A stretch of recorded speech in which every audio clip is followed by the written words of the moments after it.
in Mount Litera, what as a counselor, what we do is we start introducing them or introduce them towards various activities which they can explore as a part of being involved with in various career options which are there, which may take them across. So I think that is the right time where we see students getting into their. Hi, welcome to Illustrate, your very own school search engine that helps you find the best schools for your kid based on various filters and parameters.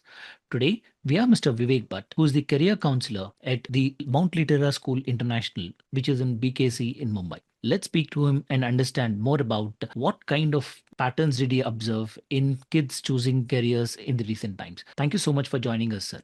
Thank you for inviting me for this. Since you keep interacting with a lot of youngsters and discuss this career as an option, can you tell us some new age career options that these kids are interested in of late? I think AI is something which has been a lot in talks around over there.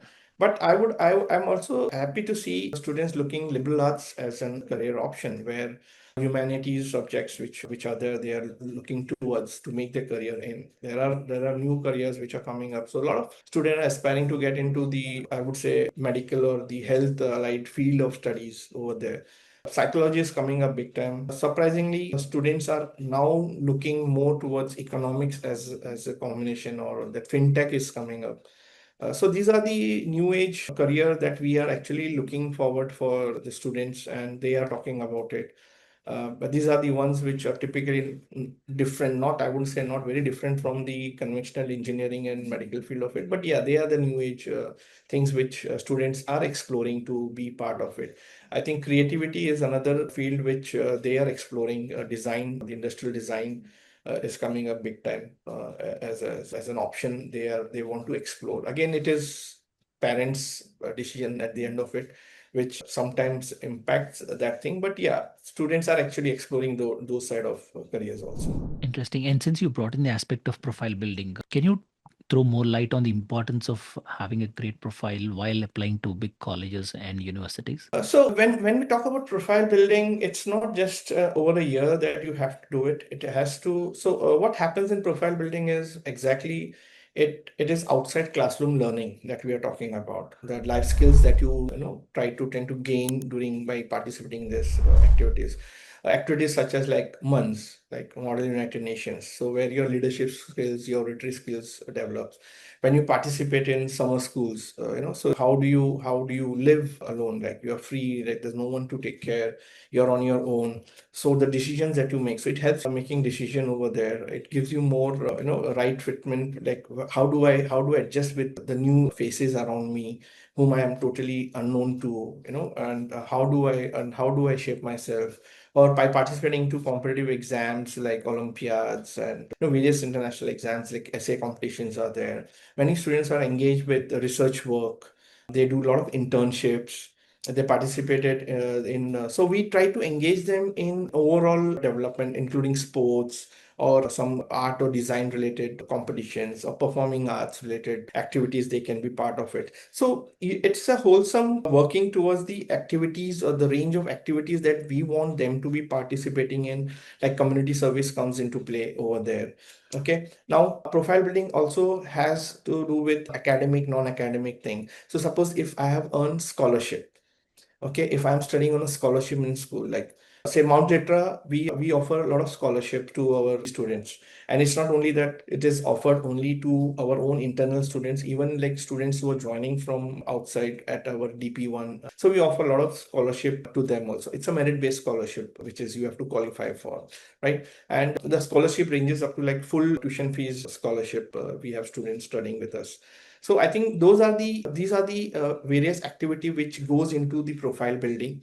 So it not only develop you as an individual, it also brings out the leadership skills and the qualities that you are there. It also enlighten and widen your approach towards the career, and it gives you more of it is like a reading preparing you for the next flight that you will be taking at the university level. So it's like a pre-university preparation that you're doing for yourself when you're at totally unknown location, university field, the professors over there. So there are a lot of factors which goes into the activities building and the profile building that we engage them with over there. Interesting. Can you take us through some general mistakes that parents often make while advising their kids choosing a career? Mistake as in, like, I would not say mistake, but then we always feel parents, they do live their dreams and desire with their dreams and careers of their child. I think that is one thing which mostly we observe when parents are involved with decision making things. And I think that is one area where I feel as a counselor, we should be more approaching to the strength of the potential of the child rather than just imposing in our ideas and thoughts over there, because today I think students are well versed and they are well read about what options do they have and what they can do. So I guess that's one area where parents do go or do try to do. They say they are liberal and they would want the child to do, but then better if they do engineering or better if they do medicine, So that factoring is always there.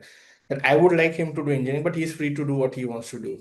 So those influencing factors are definitely there. And second mistake I feel is the parent should always go and engage with the school counselors more often rather than coming at the later part of their career where the decision making is yet to be made. So I think that is another area where the involvement of parents or to begin the journey needs to be at the early part of the career, so that that can be tracked and we can map it up with actual career aspiration which the child or their ward would be looking forward for.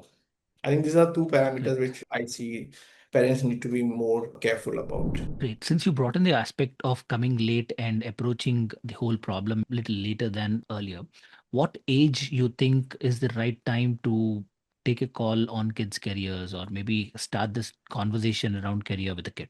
So ideally, I would say the I think middle age where we are there into teens and where they are not ready for the term called career as such. But then in Mount Litera, what as a counselor, what we do is we start introducing them or introduce them towards various activities which they can explore as a part of being involved with in various career options which are there, which may take them across. So I think that is the right time where we see students getting into there. And typically at MYP 1 onwards, we start engaging them in various activities. That is technically from say 6th, 7th grade onwards. But the real engagement or the career planning or mapping that we start is from the grade 9, that is MYP 4 onwards, where actual things would start shaping into their things. But as a counselor, we start engaging them from students who are going from 8th onwards to 9th. So we have their aptitude test done. We try to figure out like what are their strengths, what are the subjects, which path they can go, and then we start mapping up their career path to the.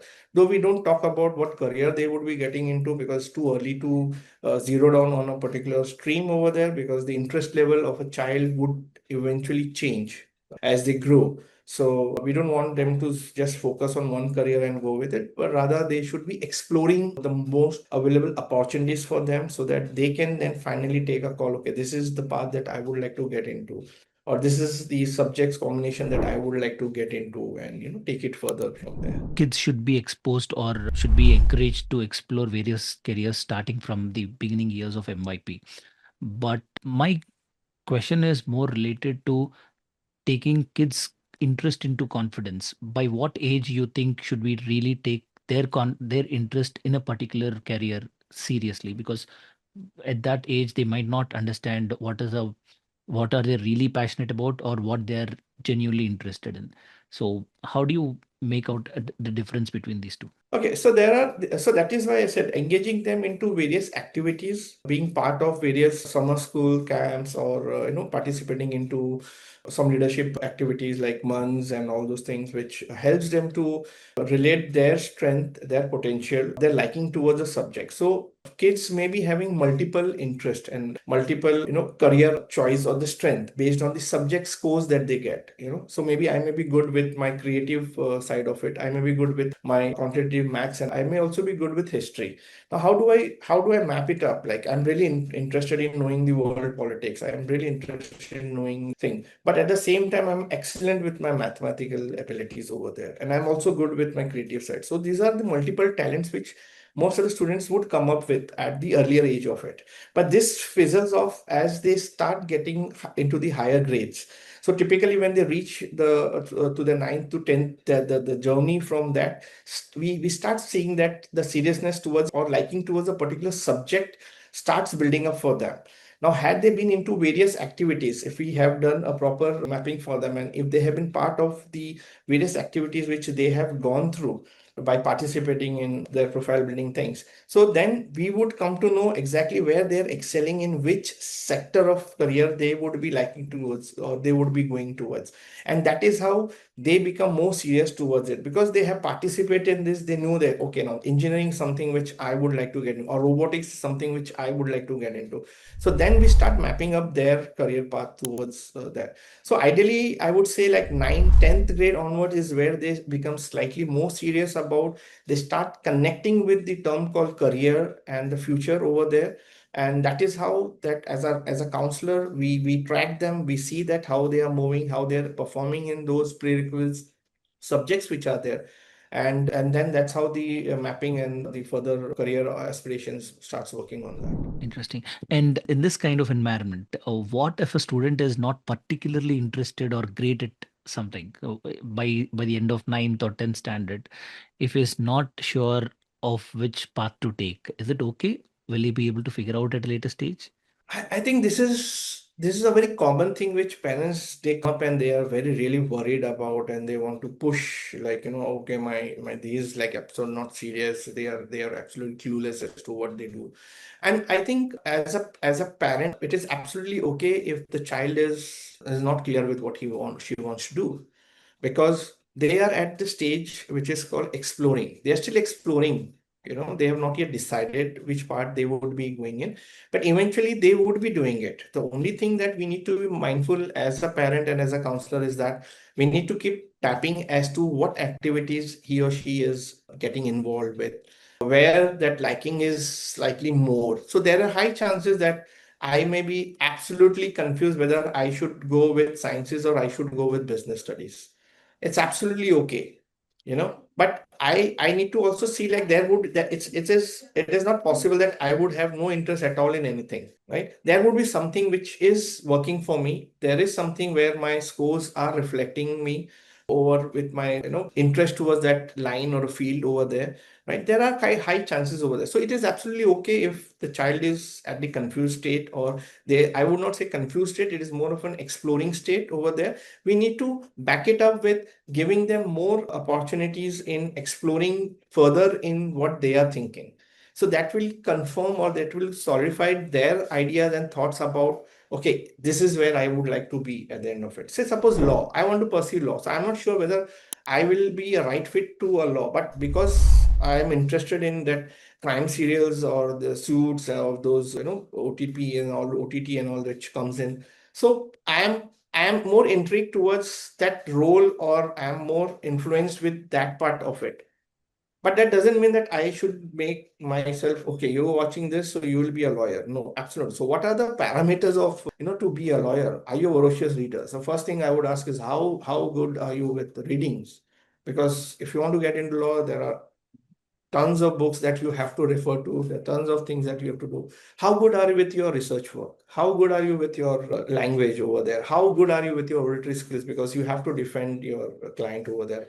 How good can you come up with a logical reasoning? So those are the parameters which I would like to relate to, and then I would advise or advocate for a particular career for a child over there. So that is the path that we normally try to tend to engage with the students who are confused. And this is just one of the example which I'm giving, but and that is how we help them out in coming up with the options in their allied field of studies. So if not law, then maybe you can develop, if you're good with your communications, if you're good with your linguistic skills, then you can look at business communications or develop your areas in those areas of content development, because there are a lot of scope for that coming up over there. So likewise, I think we can look in for and help those students who are still at the confused, I would say, exploring state, not a confusion state. That's great. In the interest of time, we are having to wind up for today, but thank you so much for coming forward and sharing all these thoughts. It's a Thank pleasure you. talking. Thank you for having me on the show. Thank you.